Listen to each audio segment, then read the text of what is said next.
Oke, Pak. Ya,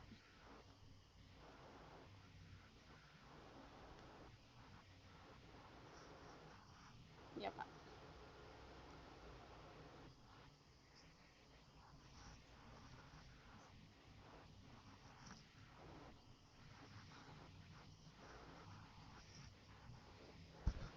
Ya.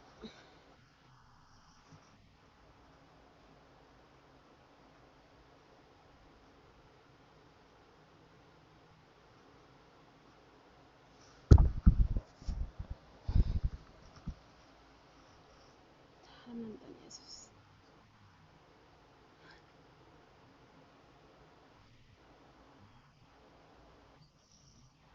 Oke, ya, ya, ya, ya. Oke, sebentar, Pak. Oke. Sudah, sudah, sudah. Ya, ya, Pak. Tapi,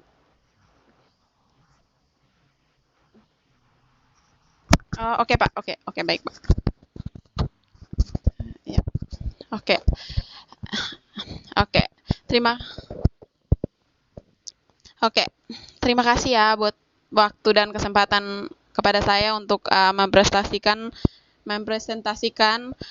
hasil penelitian saya. Di sini saya membahas tentang kasus penceraian dalam pastoral counseling ini. Pastoral, sorry, kasus penceraian ini melatar belakangnya di dalam kehidupan kita banyak masalah yang dihadapi setiap orang.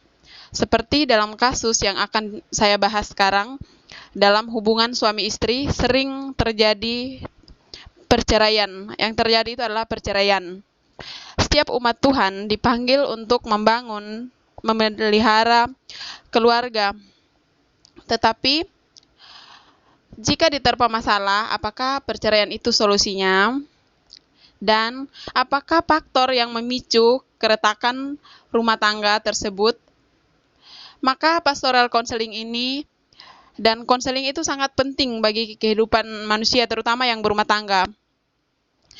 Dan di sini juga nanti akan saya bahas mengapa konseling itu penting dalam kehidupan manusia. Dan ketika konseling itu sudah ketika kita sudah konseling, apakah solusi yang didapatkan keluarga yang retak tersebut? Maka saya menulis topik ini sangat menarik buat saya untuk kita kaji dan saya menjabarkan kepada teman-teman sekalian untuk kita bisa pelajari bersama.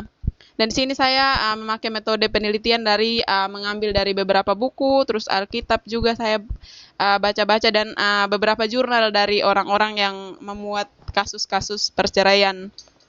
Dan tujuan saya memaparkan hal ini untuk kita bisa memahami dan mengerti perceraian adalah sebuah contoh yang tidak baik atau tidak untuk ditiru ya. Dan manfaatnya buat kita untuk mempelajari dan mengikuti contoh yang baik dan harus kita lakukan seperti itu. Dan saya akan lanjut ke pembahasannya, yakni di dalam keluarga, kebahagiaan keluarga yang terpenting. Ya, di mana-mana pasti menginginkan kebahagiaan ya. Bagi setiap kita juga pasti menginginkan kebahagiaan dalam rumah tangga. Tetapi membangun hubungan yang harmonis dan bahagia di keluarga, yakni pasangan suami istri, tidaklah mudah. Dalam berumah tangga itu setiap orang itu tidak mudah. Ada yang berjalan dengan baik awal, ada juga yang tidak berjalan dengan baik. Sebagai jemaat Tuhan, tentu di dalam kehidupan rohani diajarkan bahwa pernikahan adalah ikatan yang memateraikan Tuhan untuk manusia, yakni laki-laki dan perempuan harus bersatu menjalani rumah tangga yang baik. Tetapi kadangkala uh, selalu menimbulkan suatu masalah, entah itu dari pihak suami ataupun istri ataupun anak-anak, dan tidak jarang juga keluarga ikut serta. Jadi yang berperan di dalam rumah tangga ini bukan hanya suami, istri atau anak-anak, tapi itu dari keluarga juga seperti itu. Dari keluarga juga menjadi pokok permasalahan yang dihadapi rumah tangga tersebut. Dan kasus ini adalah perceraian, sering kali terjadi. Perceraian di dalam dalam hubungan suami istri menimbulkan banyak masalah. Sebenarnya perceraian itu bukanlah suatu solusi untuk menyelesaikan masalah. Seperti yang saya tadi latar belakangi, apakah perceraian itu solusinya, itu bukan solusi ya, bukan solusi untuk memecahkan masalah. Sebab di situ ada tertulis dalam Alkitab juga ya, nanti bisa teman-teman lihat dalam Markus 10 ayat 9. Di situ ditegaskan, keseluruhan itu ditegaskan bahwa uh, manusia yang sudah menikah itu tidak boleh diceraikan. Maksudnya manusia yang sudah dipersatukan Tuhan tidak boleh diceraikan oleh manusia, seperti itu. Di dalam perceraian banyak faktor yang mempengaruhi hingga terjadinya keretakan rumah tangga yang berujung perceraian. Nah, di sini saya akan memaparkan beberapa faktor yang mempengaruhi perceraian dan juga solusinya. Yakni yang pertama itu pernikahan usia dini. Pernikahan remaja-remaja ya, yang belum, maksudnya yang belum, umurnya belum maksimal, karena kan misalkan umur 21 tahun baru boleh menikah, dia sudah dari 19 tahun sudah menikah, seperti itu ya. Pernikahan ini yang terburu-buru juga berakibat fatal dan tidak terjadi dan menjadi patokan bagi pernikahan itu yang terburu-buru berakibat fatal dan menjadi patokan untuk rumah tangga, tetapi kedewasaan sangatlah diperlukan di dalam rumah tangga. Jadi bukan hanya sekedar menikah, tapi di dalam rumah tangga itu punya peraturan ya, seperti itu. Kayak kita kuliah juga punya aturan. Jadi sama juga dengan pernikahan yang terburu-buru itu tidak tidak bagus seperti sebenarnya ya, tapi ya beda-beda orang yang menikah, beda juga jalan rumah tangganya, seperti itu. Dan ini sangat diperlukan di dalam rumah tangga karena mengarungi maksudnya, maaf, bahtera rumah tangga tidaklah semudah yang dibayangkan. Banyak kan kayak anak muda kan udah jatuh cinta, terus aduh menikah itu enak ya gitu, tapi tidak semudah itu, yang hayalan sama kenyataan itu tidak seperti itu. Bahkan umur yang masih muda belum bisa memikirkan tentang matang, maksudnya masalah yang matang gitu. Memikirkan dengan matang apa yang harus dilakukan dalam rumah tangga. Akibatnya banyak pasangan yang mengambil jalan pintas, yaitu bercerai. Misalkan pernikahan muda, mungkin dia dari orang tuanya kan, tekanan dari orang tua, misalkan dari orang tua yang cowok atau yang cewek itu punya peraturan di dalam rumah, dan menantunya tidak bisa menerima, itu juga salah satu pemicu kalau berumah tangga dini, belum bisa mempelajari dengan baik gitu ya, belum mendewasakan diri tapi memaksa dewasa. Itu yang dimaksudkan dengan pernikahan dini. Oleh karena itu, dan solusinya itu jangan terburu-buru mengambil keputusan untuk menikah dini. Jadi kita harus berpikir dengan matang dulu baru boleh menikah. Tapi saya tidak menutup kemungkinan untuk setiap orang itu menikah kapan saja terserah dia. Tapi maksudnya matangin dulu pemikirannya, seperti itu, biar tidak gagal dalam rumah tangga. Yang kedua itu faktornya adalah selingkuh. Selingkuh ini tidak saja pada orang yang pacaran ya, tetapi dalam rumah tangga itu faktor selingkuh itu terlalu banyak kita dengar, dan mungkin di sekitar kita juga pernah terjadi, atau pada diri kita sendiri juga pernah uh, terjadi perselingkuhan. Salah satu faktor yang mempengaruhi keretakan rumah tangga hingga perceraian adalah selingkuh. Perselingkuhan itu sangat tidak baik, baik dari pihak istri ataupun pihak suami, dan itu memicu perceraian. Perselingkuhan yang terjadi karena seseorang nyaman dengan orang lain hingga melupakan pasangannya. Padahal di dalam Alkitab itu tertera jelas ya, di dalam 2 Timotius 2 ayat 2 itu bisa teman-teman lihat, di situ sangat pertentangan ya, melarang hal selingkuh, walaupun di situ tidak ditulis selingkuh. Sekalipun di dalam Alkitab tidak menulis kata selingkuh, tetapi berzina itu adalah hal yang mencakup perselingkuhan. Tetapi di dalam Alkitab mengajarkan bahwa kesetiaan adalah hal yang utama dalam kehidupan berpasangan. Jadi di sini kesimpulan dari selingkuh ini adalah kesetiaan ini sangat diperlukan dalam mengarungi rumah tangga. Jadi kesetiaan antara suami dan istri itu sangat diperlukan, sangat-sangat diperlukan kesetiaan. Karena pasangan yang setia itu akan selalu menjaga perasaan perasaan pasangannya dan tidak melakukan hal-hal yang tidak diinginkan. Berarti kalau sudah setia, berarti dia udah memikirkan, misalkan di luar dia lihat yang lebih cakep, yang lebih gagah, tapi dia sudah memikirkan, oh saya punya rumah tangga di rumah, berarti yang saya jaga itu di rumah, berarti ini cuma hanya hiasan mata toh, tapi tidak saya masukkan ke dalam hati seperti itu. Yang ketiga, perekonomian. Oke. Faktor ini juga kadangkala membuat rumah tangga atau di ujung kehancuran, yakni perceraian. Hidup serba berkekurangan, kadang-kadang pasangan memilih jalan yang salah dan memutuskan suatu hubungan karena ketidaksanggupan memenuhi kehidupan sehari-hari. Kehidupan yang pas-pasan membuat pasangan selalu bertengkar dan mengakibatkan perceraian. Ya, kita bisa bayangkan ya dalam kehidupan kita yang pas-pasan dan misalkan nih kita sudah menikah dan menikah juga dengan orang yang kehidupannya pas-pasan. Ya mungkin di sini faktornya tidak bersyukur ya. Dia tidak bisa menerima, mereka tidak saling menerima kekurangan masing-masing dan tidak mencari solusi yang baik. Jadi gara-gara perekonomian di rumah, misalkan suami pulang kerja atau istri pulang kerja cuman itu saja makanannya, cuman makan sama garam atau makan sama telur, pasti kan bosan juga ya setiap hari itu terus dan memicu pertengkaran. Dan kalau setiap hari bertengkar hanya masalah ekonomi, keuangan apa segala macam, itu pasti membuat orang jenuh juga ya.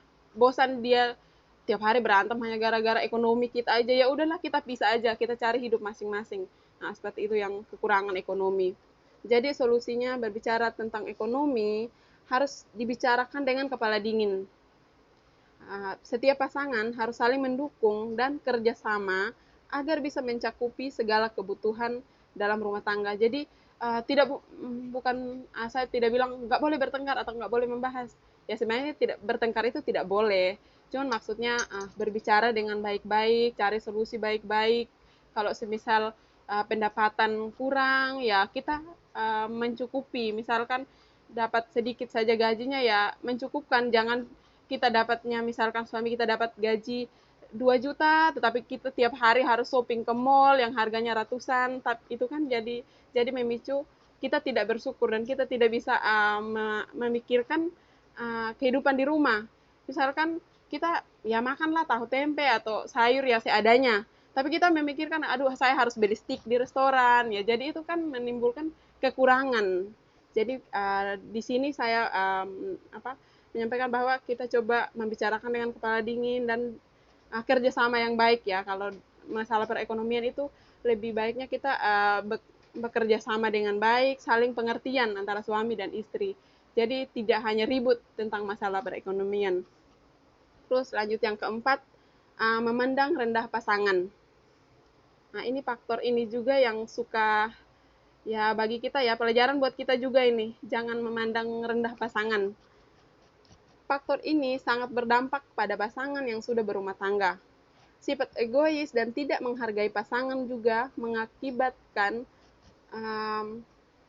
sesuatu yang tidak nyaman antara pasangan yang selalu menganggap pasangannya tidak sempurna dan memilih bercerai karena tidak kecocokan. Di sini memandang rendah pasangan itu tidak hanya dia pendek, saya tinggi, bukan begitu ya maksudnya di sini. Cuman ini maksudnya gini, jangan kita melihat pasangan kita, oh matanya agak miring kiri atau mukanya nggak cantik, dia nggak berdandan. Nah, jangan lihat seperti itu.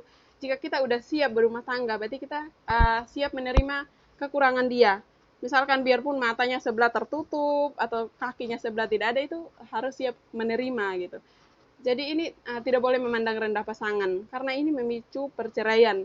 Karena misalkan nih tiap hari dia bilang, ih kamu kok kucel terus atau kamu hanya dasteran terus setiap hari gitu kan, atau kamu cuman kerjanya di sawah terus. Nah, jadi ini kan kadang-kadang membuat pasangan kita merasa direndahkan dan dia kayak tidak mempunyai harga diri uh, terhadap dirinya sendiri. Jadi mengakibatkan ya udahlah dia direndahkan aku terus, ya udah saya memilih untuk bercerai saja seperti itu. Dan ini solusinya jangan memandang rendah pasangan karena apa yang kita sudah pilih itu menjaga menjadi pasangan kita. Dan baik kita harus menerima kekurangan dan kelebihannya. Jadi itulah gunanya fase-fase pacaran ya, yang misalkan kita yang masih muda, fase-fase pacaran itu sangat bermanfaat karena di sini kita akan lebih pelajari. Misalkan kita tidak suka nih dia apa namanya, dia kalau make upan menor terus jadi malu dibawa, ya dari sekarang kita harus belajar bilang ya kamu make upannya pas-pasan atau apa. Jadi biar nanti tidak pas berumah tangga tidak merendahkan pasangan. Jadi mungkin dari sini kita belajar tidak untuk merendahkan pasangan kita. Jadi kita bisa menerima dia apa adanya. Oke, dan yang kelima saya di sini juga dapat tentang kekerasan dalam rumah tangga. Nah, poin ini juga sangat familiar buat kita ya, sangat tiap hari itu kayaknya selalu ada berita KDRT, bahkan bukan hanya artis-artis yang kita lihat KDRT dia bercerai, tetapi dalam lingkungan kita juga setiap hari itu ada KDRT atau kekerasan dalam rumah tangga. Tidak sedikit pasangan yang mengalami masalah tersebut. Kadang-kadang KDRT sering kali terjadi. Pasangan yang tidak mengendalikan emosi dan melampiaskan emosi kepada pasangan sangat berakibat fatal karena tidak secara langsung membunuh mental fisik seseorang. KDRT yang terjadi diakibatkan pasangan tidak bertahan untuk keutuhan pernikahannya dan memilih jalan untuk bercerai. Di sini kita bisa lihat KDRT ya. Apa-apa sedikit salah sedikit pasangannya ditapok, salah sedikit dihantam, ditendang kayak gitu kan. Jadi ya pasangan ini juga dia kan bukan bola ditendang-tendang atau bukan apa namanya, bukan apa gitu yang main dihempas-hempas gitu, yang main ditampar aja. Misalkan dia dari rumahnya nggak pernah disentuh badannya, tiba-tiba dia berumah tangga ditampar kayak gitu kan. Jadi di sini rumah tangga jadi retak karena entah itu suami yang karena dia dulu mungkin juaranya pencak silat, jadi istrinya juga dijadikan bahan mainan ditendang gitu kan. Itu tidak boleh sebenarnya ya. Itu di sini kita harus belajar buat kita mahasiswa yang masih fasenya ini. Jadi kita ini nggak boleh main kekerasan dalam berumah tangga seperti itu. Jadi di sini solusinya kekerasan dalam rumah tangga tidak boleh dilakukan karena mengasihi dan menyayangi serta mengarahkan ke jalan yang baik itu lebih baik daripada kita memakai kekerasan. Ya, kita bicarakan misalkan nih, kamu tolong masakin saya air ya, saya mau mandi. Istrinya lagi sakit, oh iya saya masih iniin anak atau saya masih ini, datang-datang ditendang kan itu nggak bagus ya. Kalau sebisa kita mengerjakan yang tidak bisa dikerjakan dia, ya kita kerjakan seperti itu. Nah, jadi kekerasan itu tidak boleh ya kita lakukan karena juga selain mengakibatkan perceraian dalam rumah tangga juga bisa masuk penjara seperti itu karena nanti darah diganti darah gitu, jadi harus hukum dia seperti itu. Dan di sini faktor yang keenam itu kesibukan. Kesibukan pasti setiap kita ya, bukan hanya teman saya atau kita semua pasti mempunyai kesibukan masing-masing. Faktor utama permasalahan adalah kesibukan. Kesibukan seseorang memicu keretakan rumah tangga. Terlebih di kota besar ya, kesibukan itu sangatlah tinggi karena kesibukan itu membawa dampak buruk bagi kehidupan rumah tangga. Contohnya, kita terlalu sibuk dengan pekerjaan maka tidak ada waktu untuk keluarga. Nah, kesibukan ini ya saking kita sibuk ya, jadi dari harian full kita kuliah kan. Jadi ntar mama bilang, ini tolong cuci piring. Kita udah mengomel-ngomel, saya baru aja selesai, udah disuruh gitu ya. Ya saya sendiri juga, saking saya contohin diri saya sendiri juga sering ya gimana ya. Kadang kalau udah terlalu capek, terlalu ini, terus tiba-tiba disuruh kemana, entah beli inilah, beli itu, pasti saya dongkol gitu. Tapi sebenarnya itu bukan sesuatu yang ditiru dari saya ya. Dari saya pribadi tidak boleh ditiru. Harusnya kan sesibuk apapun kita, jadi di sini solusinya adalah oleh karena itu sesibuk apapun jangan pernah menyiakan keluarga. Cuman karena itu keluarga adalah prioritas utama kita. Ya, di mana-mana itu keluarga yang paling utama ya. Jangan karena kita sibuk dengan kita punya urusan, keluarga jadi terlupakan kayak gitu. sudah capek seharian kerja, keluarga datang hanya cuma ajak main, atau mungkin anaknya menunjukin gambar, tolong dilihat nih bagus nggak? Kita langsung bilang, saya sibuk nanti besok aja. Nah, itu jadinya nanti juga buat pasangan kita tidak enak seperti itu. Pasangan kita merasa dia tidak memerhatikan saya, dia sibuk dengan urusannya, misalkan hanya sibuk main game aja, istrinya misalkan manggil nggak dengar, atau suaminya manggil nggak dengar, jadi itu juga pemicu uh, keretakan rumah tangga. Jadi istilah kasarnya jangan terlalu sok sibuk, boleh sibuk tapi keluarga juga utama, karena kita kemana-mana pulang-pulang juga pasti di rumah seperti itu. Jadi kesibukan itu bukan hal utama yang kita harus utamakan, tetapi yang terutama itu adalah keluarga. Dan di sini saya akan bahas juga tentang dampak dalam perceraian. Berarti kalau kalau orang tua bercerai berarti mempunyai dampak atau sebab akibatnya gitu. Kalau jadi akibatnya di sini adalah yang pertama, atau dampaknya di sini, setiap pasangan yang bercerai adalah anak yang menjadi terlantar dan tidak terdidik, akhirnya memicu konflik. Kehidupan anaknya terganggu dengan perceraian orang tuanya. Karena contoh utama yang harus diikuti anak adalah orang tua selain dukungan keluarga. Jadi kalau misalkan keluarganya sudah bercerai, misalkan anaknya udah 5, 6 atau berapa orang gitu kan. Saking orang tuanya bercerai, jadi kan kasih sayang juga terbelah bagi dua gitu kan. Ya untung baik kalau walaupun bercerai, suami dan istri masih bisa mengurus sama-sama. Tetapi kalau cuma satu orang yang urus, atau cuma istrinya yang urus, atau suaminya yang urus, itu juga kan jadi berdampak buruk seperti itu. Anak-anaknya tidak merasakan lagi kasih sayang yang sama. Misalkan dia pulang sekolah, dia harus menunjukkan PR-nya, tugasnya tadi dapat nilai 100, dapat pujian, dia makin semangat. Ya sekarang karena mereka bercerai, akhirnya sekalipun anaknya nilai 100, ibunya juga atau bapaknya juga masih mikir tentang perceraiannya. Nah, jadi anak juga terabaikan kayak gitu. Dan yang kedua itu gangguan mental. Pasangan yang bercerai mengalami gangguan mental. Tidak semua pasangan menerima perceraian. Sebab ada pasangan yang hanya mainkan perceraian sepihak, sedangkan sepihak tidak menerima. Akibatnya, pasangan tidak menerima perceraian mengalami gangguan jiwa, atau kadang mengambil jalan pintas untuk bunuh diri. Nah, di sini juga gangguan mental. Perceraian itu bukan hanya tadi berdampak pada anak, tapi pada diri sendiri yang bercerai.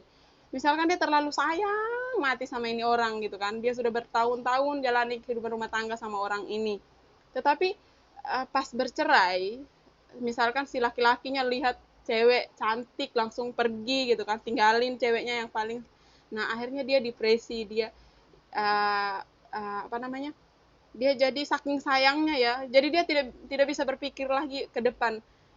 Udahlah biarin, misalkan dia berpikir ya udah nanti saya juga pasti dapat pasangan yang lebih baik, mungkin ini hanya cuman sekedar gitu, tapi dia saking sayangnya itu orang sampai dia tidak makan, tidak minum, tidak, dan dia menjadi gila. Dan juga kadang-kadang tidak hanya sedikit orang mengambil jalan pintas bunuh diri hanya gara-gara perceraian kayak gitu.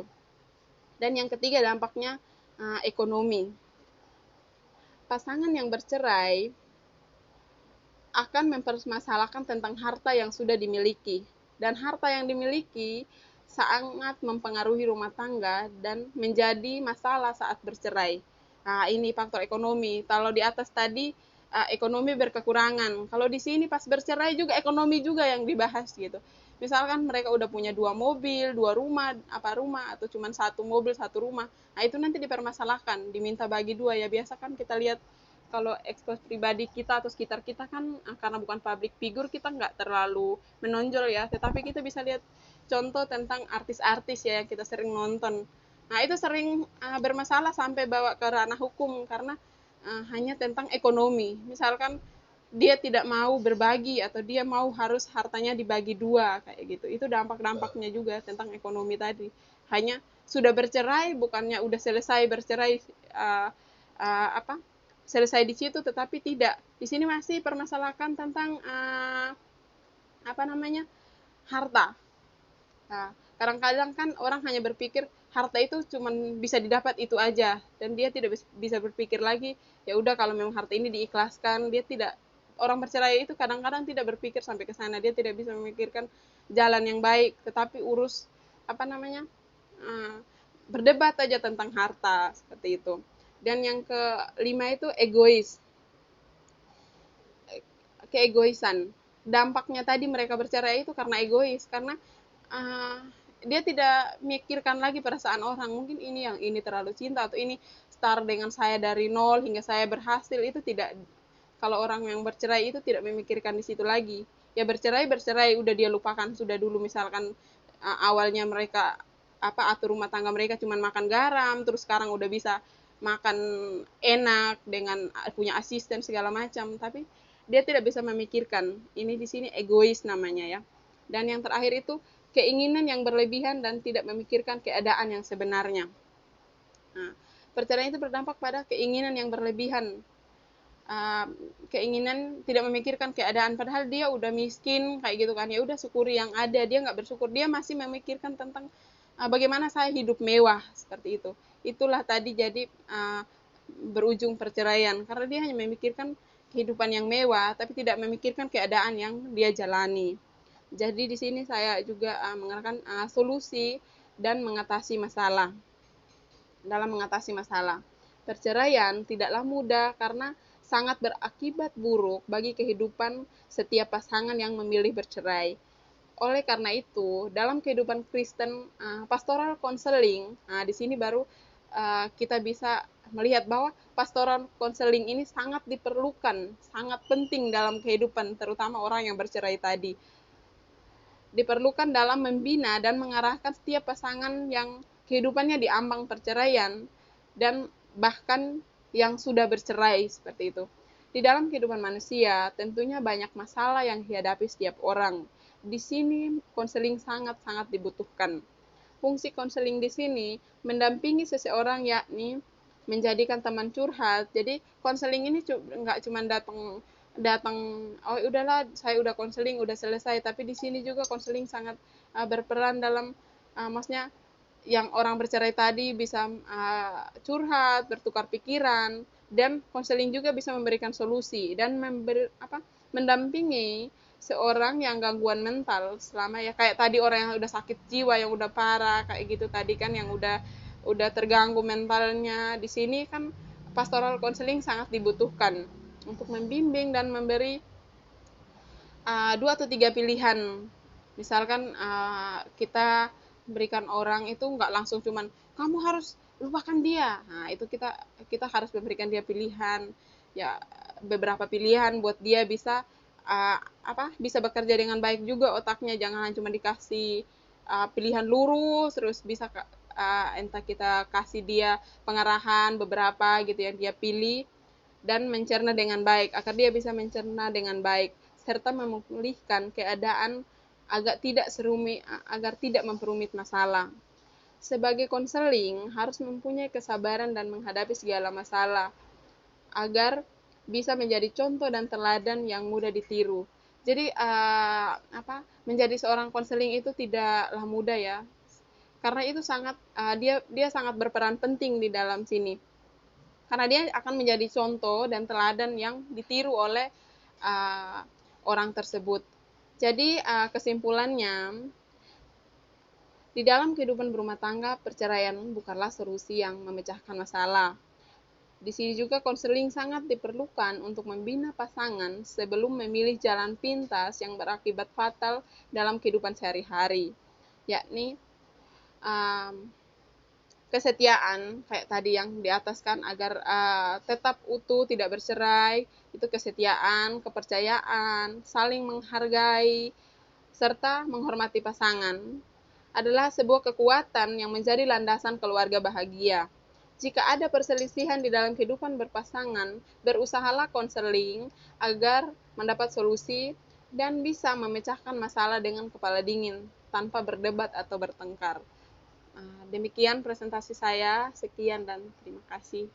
Bila ada pertanyaan atau tambahan, Dan mohon maaf juga kalau ada yang menyinggung atau kata-kata saya yang kurang berkenan. Terima kasih.